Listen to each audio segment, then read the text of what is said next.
It is coffee time again, the conservative podcast that exposes the truth.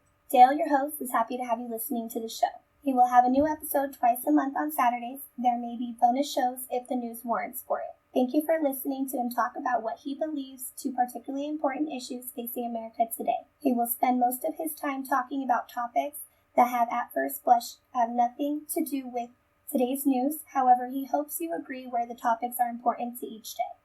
You can voice your disagreements or agreements on his comment section at the show's website, https://coffee-time-again.com, or email him at host@coffee-time-again.com. He does not do Twitter, so do not bother looking for him. Please keep your comments clean. He will have to remove all vulgar, name-calling, racist, hate comments, etc. You can disagree with him without being disagreeable. He has his cup. Get it up. Hello, this is Coffee Time Again, exposing the truth. I am Dale. Welcome to the show.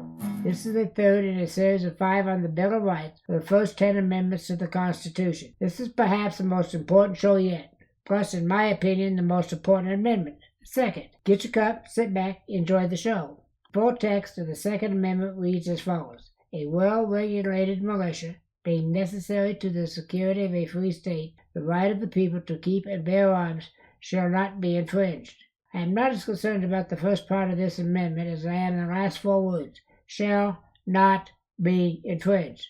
The way I read these words is that all gun laws are a violation of the Constitution. Every law infringes on my right to keep and bear firearms. Not just my rights, however, yours as well. The Second Amendment was written to protect your right to freedom, whether from outside forces or our government. That is, in attempting to take over, as in taking away our rights slowly, this one included.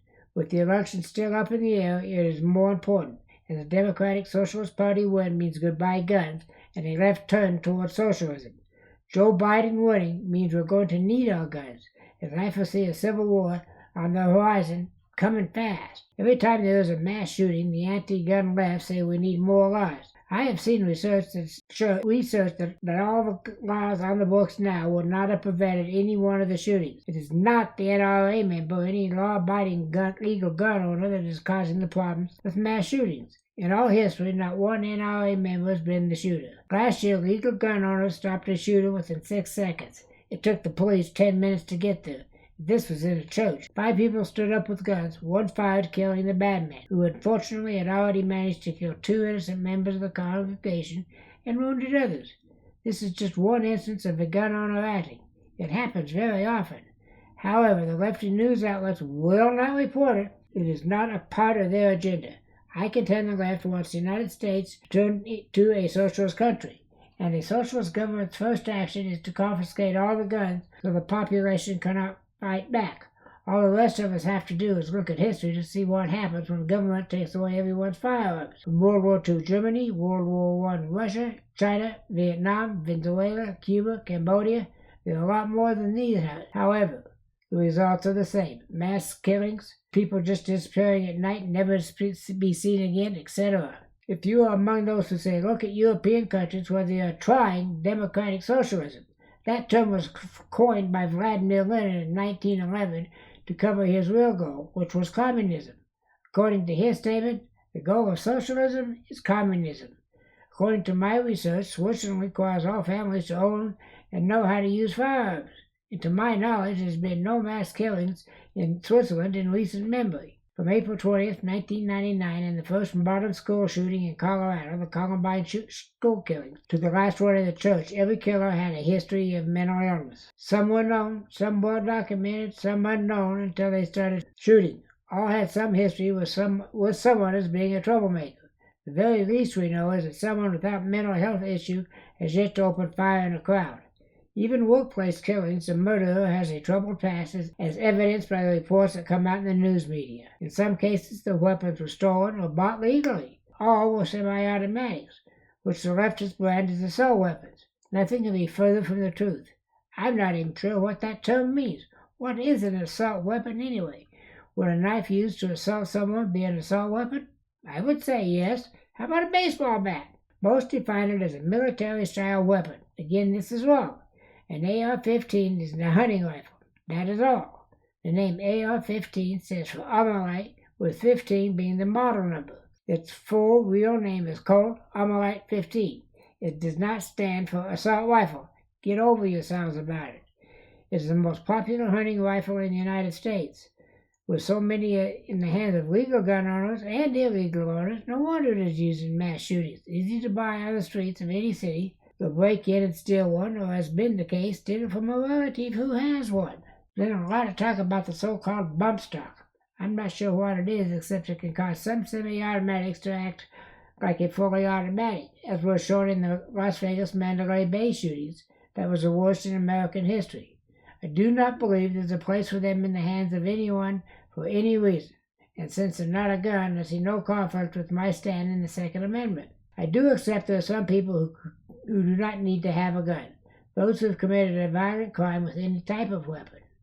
I'm not in favor of banning everyone who has a felony, as there are some who are not violent people and would never use it to commit another felony. People with some mental health issues should never have any weapon in their possession. Others would be safe. However, how do you know? So how do I reconsider my belief in the Second Amendment and not allowing some people to have access to weapons? I do not.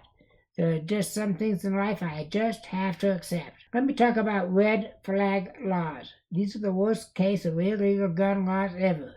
It just takes someone saying they are a danger and has guns for the police to show up and forcibly take away the guns she owns. Almost anyone can ask the police or court to issue a warrant of confiscation, and you must hand over your guns. It's just another way for the left to get your guns, and you must hire a lawyer, go to court, and pray to get your guns back. This is plainly illegal and unconstitutional, and all such laws should be declared by the Supreme Court as such. There was a case just a while ago when the police showed up to take a man's guns under a red flag law. He refused, and the police killed him, shot him. So far, there's been no reaction from the left about it. I do not expect to hear any, as this is their kind of law.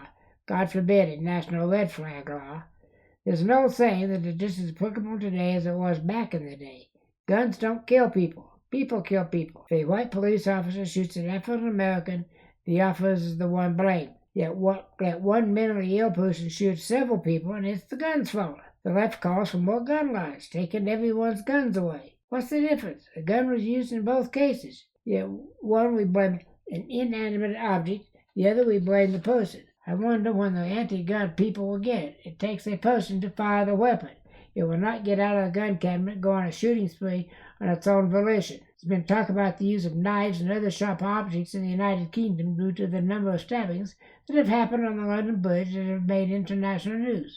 People will find ways to kill other people as long as the humans inhabit the earth.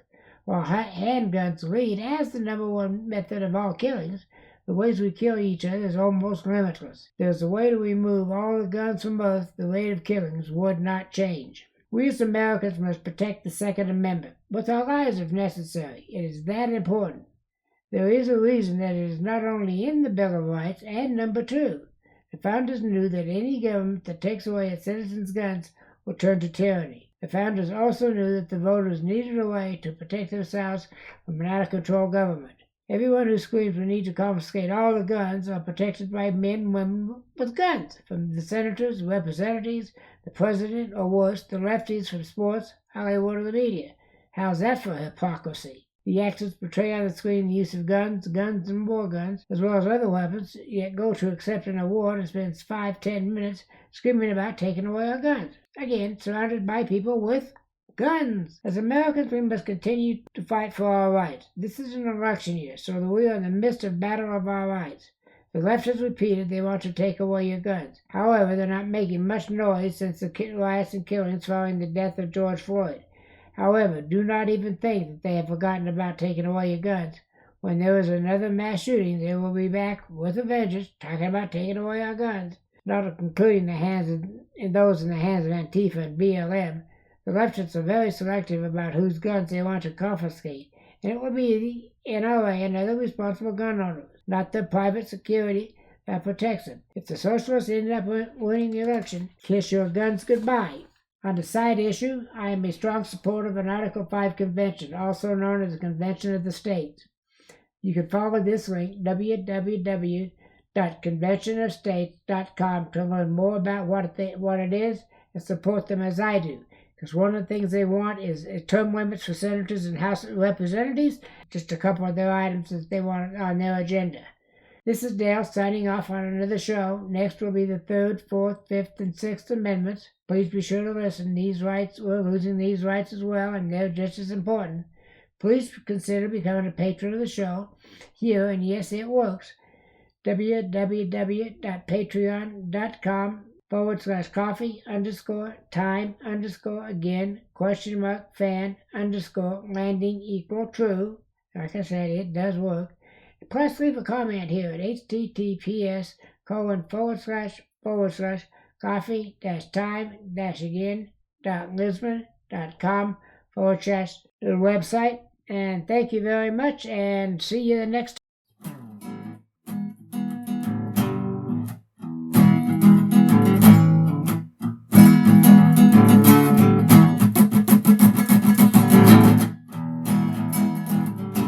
Thank you for listening to his rants and raves. There are show notes and a place to comment at https://coffee-time-again.com. He hopes that you liked what you heard and will tell others about him. Dale is attempting to get a following that both agrees and disagrees with him. He does not want a yes man. If you disagree, wonderful. Dale is happy to have you here as a part of the Coffee Time Again team.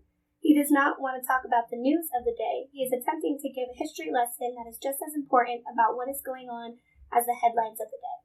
Please do not hesitate to contact him. Just remember that Dale wants a clean show, meaning no cussing, name-calling, yelling, or hate allowed. You can disagree with Dale and not be disagreeable about it. If you have an idea for a show, just send him an email at host@coffee-time-again.com or on the comments at the show's website at https://coffee-time-again.com.